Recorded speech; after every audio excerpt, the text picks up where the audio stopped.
Угроза выселения из квартиры – неприятная ситуация, которая способна вывести из равновесия даже самого хладнокровного человека. Как правило, такая мера применяется к людям, которые утратили право на пользование квартиры по различным причинам, к тем, кто долгое время не оплачивал коммунальные услуги, а также к злостным нарушителям правил пользования жилыми помещениями, установленными в Жилищном кодексе Российской Федерации. Однако нередко такая угроза нависает над человеком без всяких оснований. Ты стоишь в очереди на выселение. Ты бомж. На подобные листовки на дверях квартир некоторые жители отреагировали спокойно, но большинство все же не смогли остаться безразличными и теперь обращаются к юристам в попытке выяснить законность развешивания табличек.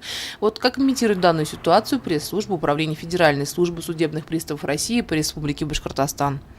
В последнее время в разных городах республики и районах отмечаются случаи, когда должникам угрожают или оказывают психологическое воздействие, угрожая методами ограничения их в правах, отъема и изъятия имущества, ареста и изъятия имущества. И в этой связи мы заявляем, что принципиальное отличие судебных приставов заключается в том, что, действуя от имени государства и во исполнение решений суда, вынесенных именем Российской Федерации, судебные приставы используют меры принуждения исключительно в рамках установленных российским законодательством. Угрозы, психологическое давление, иные неправовые методы воздействия на должников категорически неприемлемы в практике работы судебных приставов.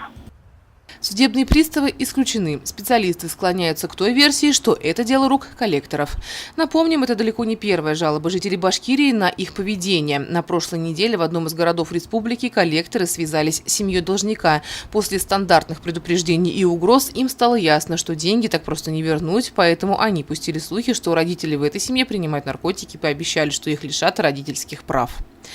Елена Афанасьева, Гульхамитова, Гульгинар Скильдина, телекомпания СТВ.